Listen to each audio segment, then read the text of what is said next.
Okay, typical Monday, recapping after digesting the film, some good and some bad. I do look at the game as a whole as a good college football game, back and forth. I really talked to the team after the game in the locker room and yesterday. You know, momentum swings and whatnot, I did feel like we battled for 4 quarters. I think about the end of the first half. We kick a field goal going to halftime with some momentum. We're up 7.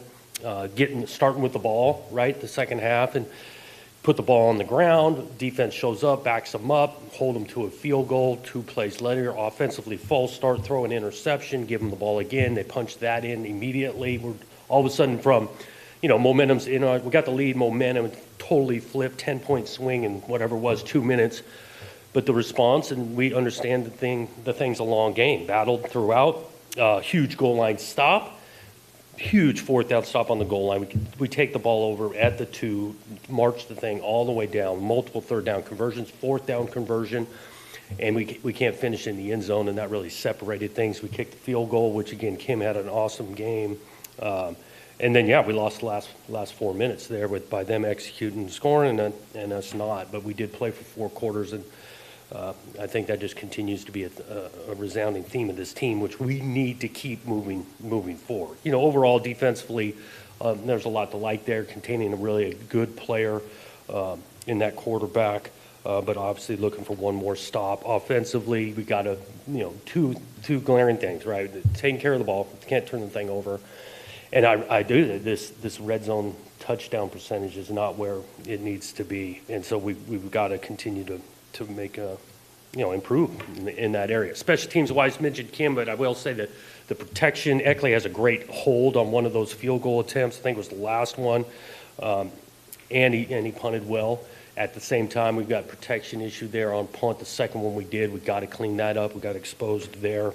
Really fortunate he got the thing off, and obviously on the kick return, it's not just on K-Ron. Yeah, he's got to hold on to the ball, but we can't just give free access to getting hit on the 10-yard line, and so that's what we're looking at, and we'll be back to work and try to improve on some of that stuff. And we're going to need to do it because, good opponent coming in.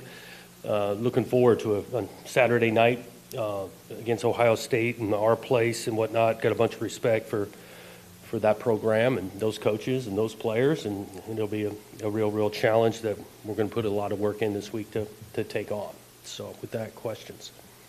Jonathan, I know we mentioned or talked about your practice schedule being a Sunday team. I was just wondering what you saw from your guys yesterday, and over the course of time, has that ever been a benefit when coming off a loss to get right back out there?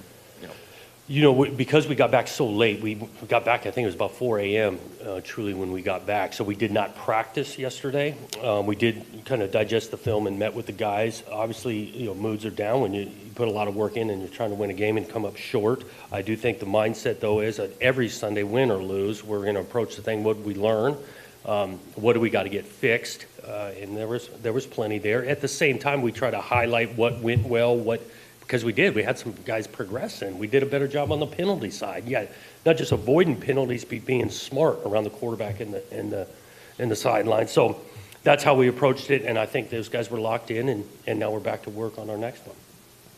Kind of along those lines, so you have 3 straight night games in a row. I mean, have you tried to prepare for that in terms of shifting schedules at all with that, or not really? Our weekly approach, again, there is still school going on, so being able to change your schedule a bunch is not a reality if you want them going to class. So our weekly approach has been similar. When we play really late, like at 7, we get some things done on Saturday morning, walkthrough wise, but that's really the only difference. I think we forget you got a 19-year-old quarterback sometimes. He plays with a kind of an abandon, and yet is there a line you have to find between playing with reckless abandon and playing with energy, if you know what I mean? Yeah, there's a fine line, and you want to play to the edge and not cross it. And again, there's some learning experience going. Aiden's working at it. I think we've got to continue to work to help him scheme-wise, right? We're always looking put him in the best position, but I also think of those other 10 guys. We could help him out a ton by running the ball more effectively, efficiently, not getting in some of these situations where it's 3rd and 10 again and asking them to get us out of that. So it's a group effort to avoid the negative plays and try to keep him out of a situation where he it's all on him. Jonathan, it's obviously a new staff, half the roster's turned over, but it's been a while since this next matchup's really been competitive. Do you talk to the team at all about belief this week and sort of making sure their confidence is that they sort of belong on the field in this game, so to speak? Yeah, I don't know a ton of them are going to talk about it like being belonging. We're excited about opportunity on Saturday. We get 12 of them guaranteed. I want our approach to be pretty consistent. We respect everybody we play. Obviously, these guys demand some respect, and so we'll give them that with our work and preparation. I think hopefully we'll get them to the point on Saturday. They're going to be excited playing this game. There's some good players on the other side, and the atmosphere at our place, counting on it being packed and full of energy, and they're going to be excited to play. Just to follow up on Aiden, just what did you see from him yesterday? What was his attitude like? And then obviously going up against one of the nation's best defense, how do you just hope to see him respond throughout this week and then obviously on Saturday as well? Yeah, he was disappointed, just like everybody in the building was. He's anxious to get back and look at it, get to work, fix some things. Again, it's about learning in these games, not just for him, for ourselves, the coaches, players, everybody continuing to learn.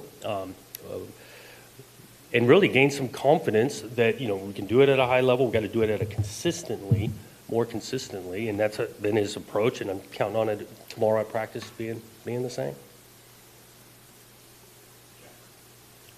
Jonathan, what can you do with the red zone efficiency?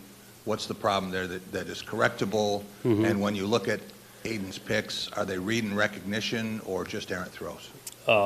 This particular game on the interceptions, the couple of decisions, reads, was more the issue than just being flat out errant with it.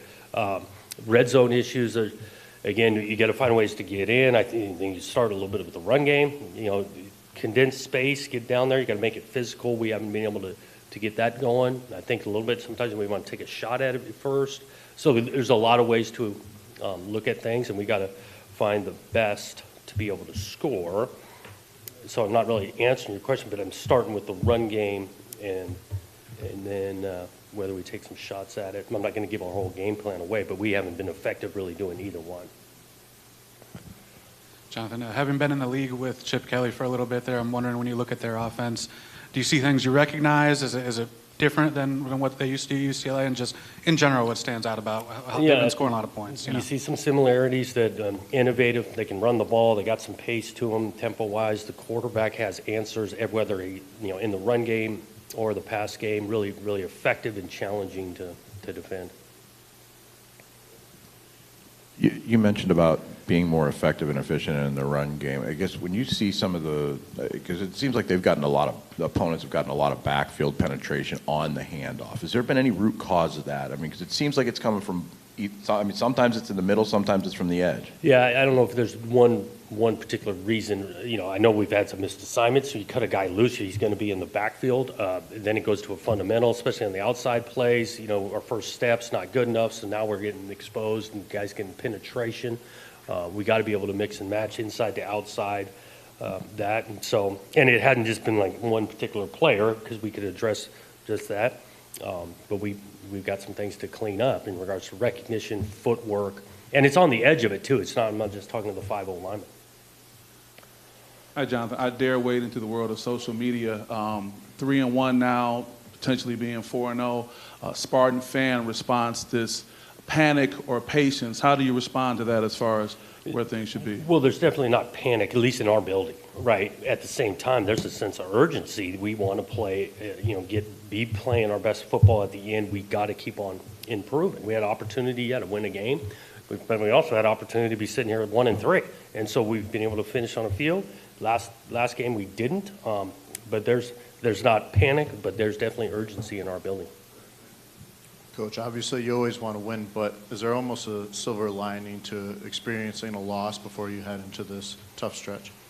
Yeah, so I want our approach if we win or lose the game to be similar. So again, we pride ourselves when we win games that we don't just gloss over flaws that we have. And so it's going to be the same mindset this week of like, yeah, we came up short, but we got a great opportunity this, coming in front of us and approaching it that we got to put in some work to get better.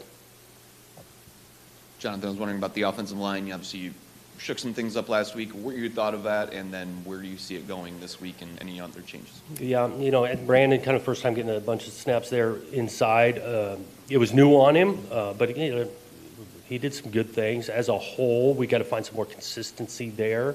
We'll see what this week looks like if we, keep the same 5 guys or not. But those guys know we got to continue to improve, just like everybody. There was some good snaps. Think about that 4th and 1, and that was a huge play in the game. And those guys created enough movement. K-Ron had a nice carry, and so there's some snaps of really positive play. We just want more of them. John, I want to say you guys came out of camp pretty healthy. It seemed like, at least. So when you look at the number of injuries now, is that just pure bad luck? I mean, you've been doing this long enough. Does that make you want to look at anything in like strength or training or anything when you have the numbers? Just Right. How do you sort of? We always look at that, and for sure, and it feels a little bit heavy this early part of the season where we're at. A lot of that has come from in the game type injuries, but we're always going to look at it. And again, we're not alone. I got to think every program's dealing with some setbacks and that, but we're always looking at year in and year out. You haven't been here, but this rivalry's had some classic matchups from the 70s to the big upset in the late 90s when Ohio State was number 1 to the D'Antonio years when they had some big victories. Just wondering if you have a feel for what this Ohio State game means here. Well, I know it means a ton. I just think about the recruiting side. We want to be in that state recruiting, and so playing the flagship program of the state, that means something. These guys, again, haven't been in the league, but this logo, this brand of football, it's a big time opponent. Along with that, when Mark was here, he always kind of used this game as a measuring stick for where his program was, and I think a lot of it had to do with having been there and won a national title there. I guess, how do you do that? And when you have upper echelon teams in your conference, I mean, you had to face Oregon out there. Do you kind of use a program like that, and how do you use that as a measuring stick? Mm-hmm. I don't know if we sit here and pinpoint, okay, these 2 opponents are going to tell us where we're at as a program. We got a bunch of respect for them, but again, we're going to treat this Saturday and our approach to this Saturday very similar, understanding that you're going to have to play really well to win a game, and I think we approach that week in and week out. Jonathan, you've had some short yardage defensive success, and none more maybe than the goal line stand where you force the fumble, and then even when they get it back, you stand them up. But I'm wondering if in your experience, when that happens for a team, does it become part of the DNA and their confidence down there, and does it, obviously you got to have the players to do it, but does it feed itself a little bit? They're not in yet, and so we know we're making them line up again. I did think it said something. The play before, the ball's on the ground, we've got an opportunity to get it, and we don't. And we got to line up again on 4th down, and then they show up and stop a good quarterback with good scheme. That was a huge momentum shift. So I think there's a belief that if they're not in yet, we can keep them out, and we've had multiple examples of that defensively. I go back to this team of you get that stop, and then we literally go about 90 yards offensively, converting multiple times in a hostile place, and the conditions ain't great to take the lead. It said something about this team. Jonathan, they have not really been challenged so far. 3 blowouts. You guys it's been the opposite. You've been in 3 real close games. Obviously, you want to be in the 4th quarter, but if that were to be the case, do you see any benefit, maybe that for you guys, having been battle tested and they haven't? Yeah, I think I can't really speak on their behalf. I think there's some beauty to not being tested. But for us, we've definitely been tested and that. And we're going to get tested week in and week out this whole season. And so I think we've got some resilience to us, and we want to find a way in the 4th quarter to come out on top. On the penalties, was there anything different you told the team leading up to the Boston College game? Not a ton different. I do think those, again, we're learning, we're progressing. Our awareness was better around the sideline. I think we played with better technique at times, that kind of thing. Again, offensively, on the road to have the one false start was better. We'd love to get it to 0, but there was nothing out of me. I go back. This place, we want to be player-led. Those guys have taken some ownership and did a better job on the penalty side. Jonathan, I'm just curious. We saw like when you guys were in the gun, you were doing the guard check sort of deal to snap it, like the guard was tapping yeah. the snap. Just purely curious, like how does that work? And was that like a road environment thing, or was that a rain thing? That was a road, just noise, and there's a few ways you can do it. It's kind of silent count, whether you got the guard looking back or the center's between his legs, and we try to use different ones on the road when, it's loud. And we want to be able to change that up, right? I don't want to give you all the ins and outs of the thing for the next time we're on the road. That was a technique we used. Yeah, guard was looking back, waiting for, when the quarterback's ready for it, and then communicates it to the center. A little bit, and your center makes calls, so for him to be able to keep his eyes down the field, there's some benefit because he's making calls. Yeah, I'm wondering on the injury situation with the receivers. You mentioned about being late in the week with those guys last week. You anticipated being an earlier idea and decision. Do you feel like you came out of that BC game? Right. I think it's going to be similar this week. We feel like they're going to practice a little bit more. We're hoping that more than they did last week, but it'll still probably get a final say on Thursday or Friday. Thanks, guys.